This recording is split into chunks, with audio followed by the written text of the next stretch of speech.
hello guys, for today's video is mag-unbox tayo ng ating Mitsubishi Xpander GLS 2023 Graphite Gray.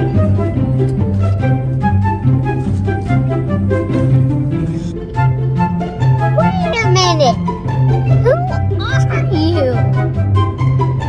So dito muna tayo ngayon sa ating driver seat. Okay.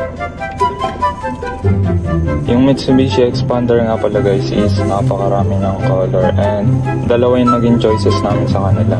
Ito yung pearl white saka graphite gray nga. Maganda naman yung pearl white kaso naisip namin na parang dumihin siya ganun na pag nakalikabukan tapos naulanan kitang kita yung parang may putik-putik siya na ganun. Pero ito nagustuhan namin dito sa graphite gray is parang nag-iiba siya ng color pagdating sa dilim tsaka sa liwanag. Pagka nasa dilim siya para siyang nagiging dark nagiging para siyang black ganun. And pag sa liwanag naman siya yun doon nakikita yung pagka-gray niya. Kaya yun yung nagustuhan namin dito. So ayan, unboxing muna tayo. Bago mo siya maiangat ng maayos, kailangan mo na siyang punitin sa gawing taas.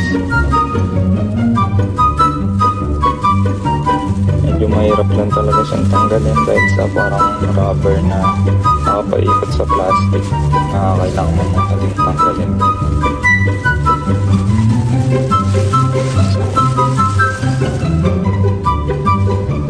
Ito nga pala yung ating center armrest na merong compartment sa loob. So mamaya papakita natin yan. So ito na ang ating second row. Ayun. Kung napansin nyo yung parang maliit na rubber na gano'n, yun yung sinasabi ko sa inyo na sumasabit siya, no? Kaya medyo mahirap siyang tanggalin minsan. So yan, iangat lang natin. Yan. All goods. Yun, goods. So yan, dito na tayo sa kabila. So sa second row nga pala guys, meron din siyang center armrest na may 2 cup holders. So mamaya papakita natin to. Pagkatanggal natin na itong isa na to. So yan. Takin lang natin pataas, medyo umipit lang siya talaga. Medyo mahirap tanggalin. So yan, all goods. Ayan, papakita natin ang center armrest na may 2 cup holders. Okay. So nga pala guys, meron na pala tong na-install na pala namin dito yung ating rain visor. So kung gusto nyo mapanood yung pag-install nito is nasa next video natin ipapakita to.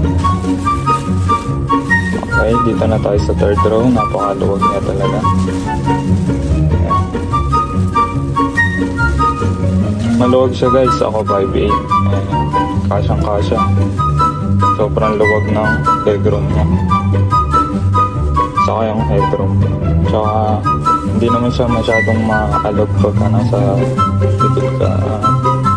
Comfortable naman siya kahit sa long ride. Okay, may 2 cup holders din pala both side sa third row. Kahit sa second row meron din siya. Kaya sobrang dami ng cup holders, kaya kung mag-drive thru kayo, good goods talaga to. Okay, tingnan natin ang ating likod. So sa likod natin, kasyang-kasya yung 2 bagahe. So pag tinupi pa natin tong third row na to, tingnan nyo kung gaano kaluwang guys. Ayan, sa ilalim niyan merong lagayan ng sapatos.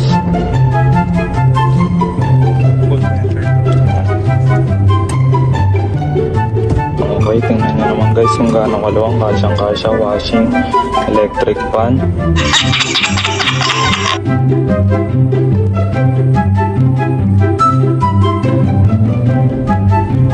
So ayan yung mga ibang compartment pa sa harap, sa front passenger seat. So ayan, tingnan nyo naman yung dashboard. Napakalinis. Napakaganda ng kanyang steering wheel. So ayan guys. At ito nga pala yung sinasabi ko sa inyo yung compartment sa center armrest. Napakaluwag na guys. Yun naman, napakaganda. So ayan, visor natin. Kamay na.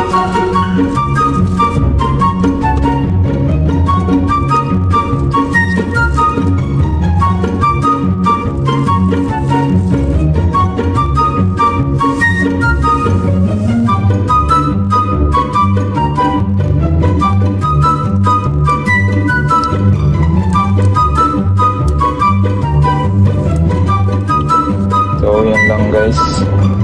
And thank you for watching.